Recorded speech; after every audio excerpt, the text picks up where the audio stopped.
Ricardo, vamos a hablar precisamente de maestras y maestros, del CENTE, y creo, de acuerdo a un amigo que me escribió, que podría ser la clave rumbo al 2024. Voy a revisar exactamente lo que me escribió, porque me pareció muy interesante y va de la mano con el tema que quieres abordar, mi querido Ricardo, esta mañana.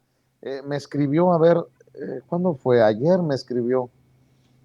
Lo voy a revisar, querido Ricardo, permíteme un momentito. Luego del evento, precisamente en la capital mexicana, que encabezó el presidente Andrés Manuel López Obrador sobre el Día del Maestro y de la Maestra. Y dice este amigo que me escribió, eh, dice, es parte de la clave rumbo al 2024, mi querido Ricardo Sevilla, esto del reconocimiento y del discurso del presidente Andrés Manuel López Obrador al gremio docente.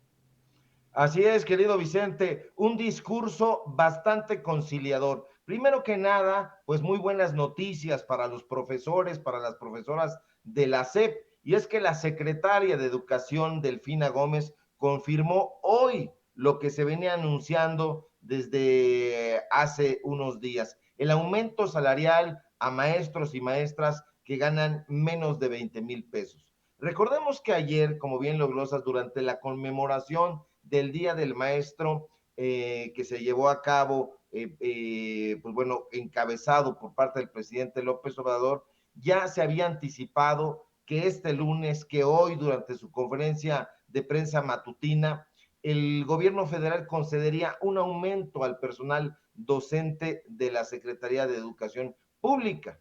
Y ya se dio, ya se anunció. Eso significa que como parte de la nueva política del gobierno, algo que se ha llamado bienestar salario, los profesores y las profesoras tendrán un aumento escalonado de 3.2 y 1% para quienes tienen salarios menores a 20,000 pesos, como decía.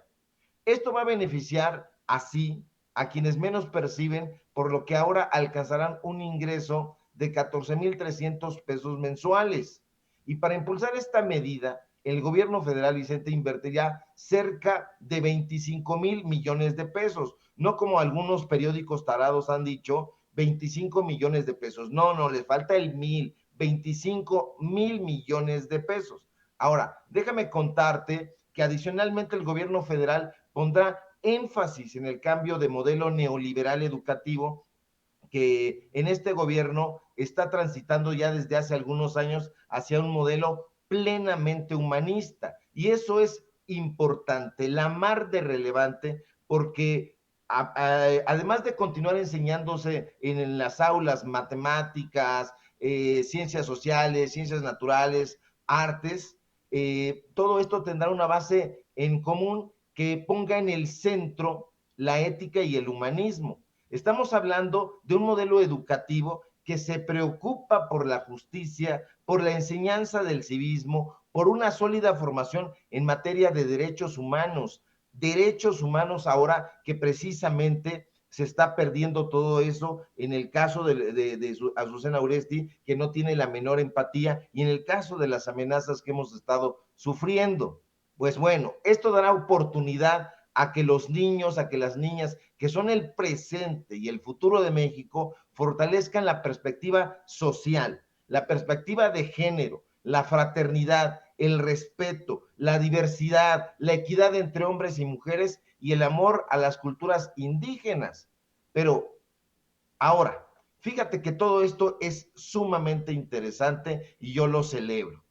Pero por otro lado, ayer me llamó poderosísimamente la atención esto que tú dices que podría ser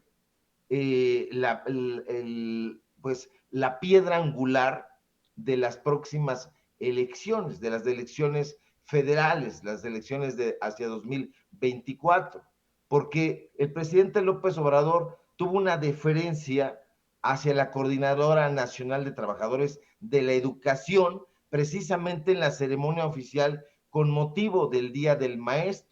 les dijo con todas sus letras que había que reconocerles que en los momentos más difíciles, en los momentos más álgidos, cuando estaba en su apogeo el neoliberalismo queriendo privatizar la educación, ellos estaban en la calle y estaban en la calle luchando y protestando. Esto es una patada, Vicente, en la ingle de Loretito y los empresarios que se encargaron de vilipendiar al CENTE y en general a todo el magisterio. Infelizmente, hay que decirlo, la CENTE no va a dar su brazo a torcer tan fácilmente porque le ha hecho el feo al aumento anunciado por el gobierno federal. Ellos exigen el alza al salario de 25%, de acuerdo a lo que dijo un líder de la sección 9, Pedro Hernández. Este aumento que anunció la Secretaría de Educación Pública no resuelve el problema de pérdida de poder adquisitivo ni la inflación. Ahora, me llama la atención que los medios de comunicación corporativos, dos en específico, Excelsior y El Financiero, saben esto que tú dices que te mandó tu amigo, tu conocido. Puede ser que la CENTE sea un elemento importantísimo en las elecciones de 2024 y lo saben y por tal motivo le dieron una amplia cobertura a la marcha que se celebró ayer. Incluso El Financiero fue el que entrevistó a Pedro Hernández, líder de la sección 9 de la Ciudad de México, en exclusiva para que despotricara en contra del presidente López Obrador y en contra del aumento salarial. De hecho, Excelsior dio una cobertura también especial a la marcha de ayer en la Ciudad de México, donde vimos a disidentes de varias secciones, precisamente de la CENTE, marchando desde el Ángel de la Independencia para exigir mejores condiciones laborales hasta el Zócalo capitalino. Pero Pero contra ojo, lo que ellos decían, Vicente, la marcha terminó con un mitin frente al Palacio Nacional sin ningún incidente. O sea, no les funcionó para nada esta cobertura donde ellos imaginaban que iba a haber algún alboroto. No fue así. No hubo represión, no hubo alboroto, no hubo nada de eso. Ahora, otra cosa que es sumamente destacable, Vicente, es el respaldo histórico que hizo el presidente con respecto a quienes han plasmado su sello en la historia de la educación en México.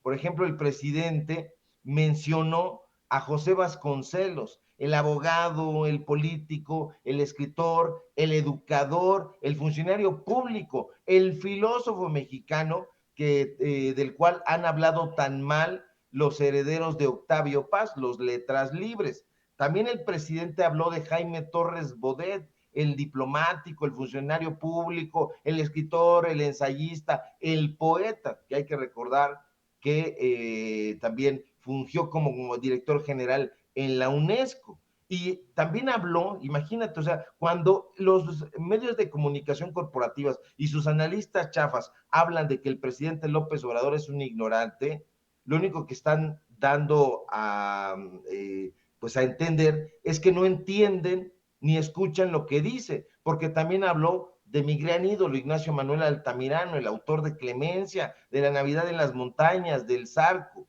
y bueno, pues dio una visión bastante puntual sobre lo que hicieron estos personajes al frente de la Secretaría de Educación Pública, porque estuvieron ahí como secretarios de Educación Pública. Déjame decirte, Vicente Público Memorioso, que yo coincido plenamente con la visión del presidente.